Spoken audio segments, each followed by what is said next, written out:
नमस्कार भक्तों, आप सभी का स्वागत है हमारे YouTube चैनल भक्ति सागर में।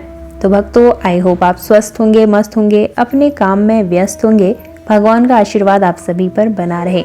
तो भक्तों, जैसा कि आपको पता है, भाद्रपद मास की शुरुआत हो चुकी है और इसी पावन महीने में आ रही है कृष्ण पक्ष की एकादशी तिथि, जिसे हम सब अजा एकादशी के नाम से जानते हैं।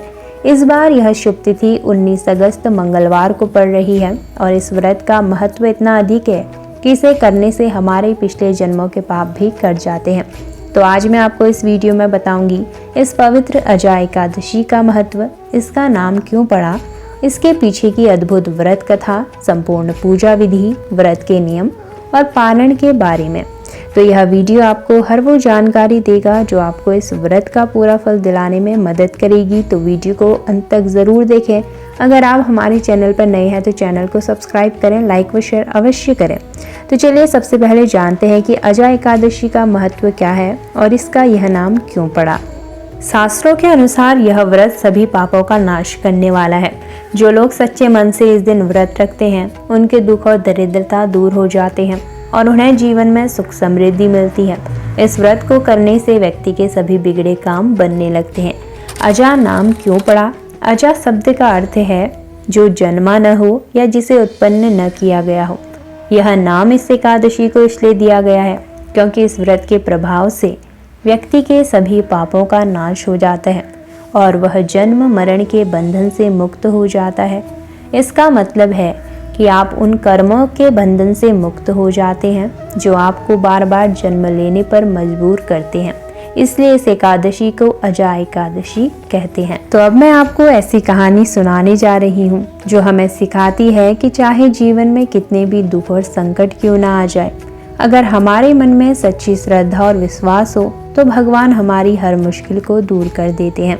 यह कहानी है उस राजा की जिसने अपना सब कुछ खो दिया था। उसका राजपाट, उसकी पत्नी, उसका प्यारा बेटा। वह राजा जो कभी महल में रहता था, आज शमशान घाट पर काम करने पर मजबूर था। वह राजा था सत्यवादी राजा हरिश्चंद्र, और जिस व्रत ने उसकी किस्मत बदली उसका नाम है अजा एकादशी।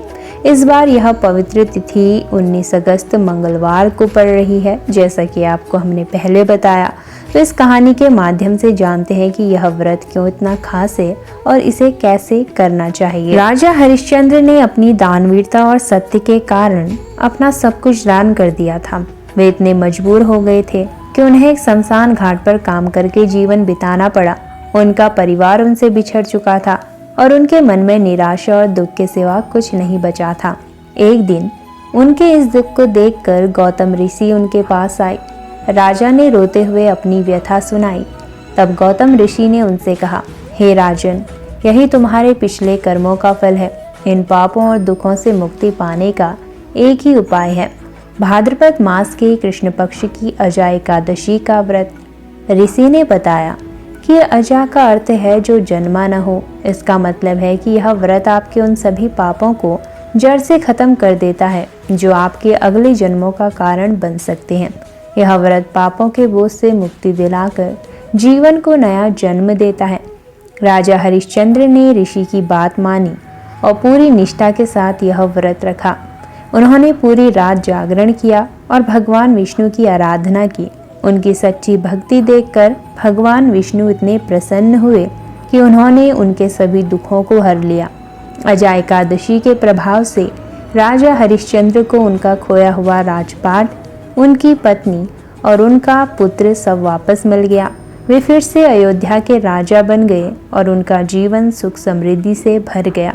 यह कहानी हमें सिखाती है कि अजा एकादशी का व्रत सिर्फ एक पूजा नहीं, बल्कि अपनी किस्मत बदलने का भी मौका है। तो अगर आप भी इन एकादशियों का व्रत करते हैं तो सच्ची श्रद्धा और निष्ठा के साथ व्रत करें। अब जानते हैं कि राजा हरिश्चंद्र की तरह आप भी इस व्रत का पूरा फल कैसे पा सकते हैं। तो चलिए हम आपको इस वीडियो में बताएंगे, तो वीडियो को अंत तक ज़रूर देखें। अगर आप हमारे चैनल पे हैं तो चैनल पे सब्सक्राइब ज़रूर करें। एकादशी के दिन सुबह जल्दी उठकर स्नान करें और भगवान विष्णु के सामने व्रत का संकल्प लें। याद रखें कि संकल्प के बिना कोई भी व्रत अधूरा माना जाता है, तो आपको सबसे पहले व्रत का संकल्प लेना है। भगवान विष्णु की प्रतिमा रखें, पंचामृत, दूध, दही, शहद, घी, शक्कर, तुलसी दल, पीले फूल, फल, चंदन, धूप और दीपक रखें। भगवान विष्णु का पंचामृत से अभिषेक करें, उन्हें चंदन का तिलक लगाएं और पीले फूल व तुलसी दल अर्पित करें। पूजा के दौरान ओम नमो भगवते वासुदेवाय मंत्र का जाप करना अत्यंत शुभ माना जाता है। आप इसे 11 बार, 21 बार या 108 बार जाप कर सकते हैं। व्रत के नियम क्या रहेंगे इस दिन? व्रत में केवल फलाहार ही ग्रहण करें, अन्न और नमक का सेवन बिल्कुल भी ना करें। एकादशी के दिन चावल खाना सख्त मना होता है, तो किसी का अपमान न करें और मन में बुरे विचार भी न लाएं। चावल को जितना हो सके उतना अवॉइड करें। एकादशी व्रत का पारण अगले दिन द्वादशी को ही करें। पारण का सही समय देखकर सबसे पहले भगवान को भोग लगाएं। पारण हमेशा चावल या अनाज का दाना खाकर ही करें। पारण किए बिना व्रत अधूरा माना जाता है। तो भक्तों, अजा एकादशी सिर्फ व्रत नहीं, बल्कि हमारे जीवन से सभी दुखों को, कष्टों को, पापों को मुक्त करने का एक सफल अवसर है। तो अगर आप भी राजा हरिश्चंद्र की तरह आप भी इस व्रत को पूरी श्रद्धा और ईमानदारी से करें, विश्वास से करें, तो यकीन मानिए भगवान श्री हरि की कृपा आप सभी पर बनी रहेगी और वो आपकी प्रार्थना जरूर सुनेंगे। तो भक्तों, यह थी अजा एकादशी का महत्व, पूजा विधि, व्रत कथा, पारण, व्रत के कुछ विशेष नियम। अगर आपको यह जानकारी पसंद आई हो तो वीडियो को लाइक व शेयर करें। अगर आप हमारे चैनल पर नए हैं तो चैनल को सब्सक्राइब करना ना भूलें और बेल आइकन दबाना ना भूलें, ताकि आपको हमारी हर नई वीडियोस की नोटिफिकेशन सबसे पहले मिल सके, ताकि आपको सही त्यौहार पर सही जानकारी मिल सके। तो फिर मिलते हैं अगली वीडियो में, तब तक के लिए जय श्री हरि, जय श्री नारायण। आप सभी को अजा एकादशी की हार्दिक शुभकामनाएं। आप सभी का दिन शुभ हो, मंगलमय हो।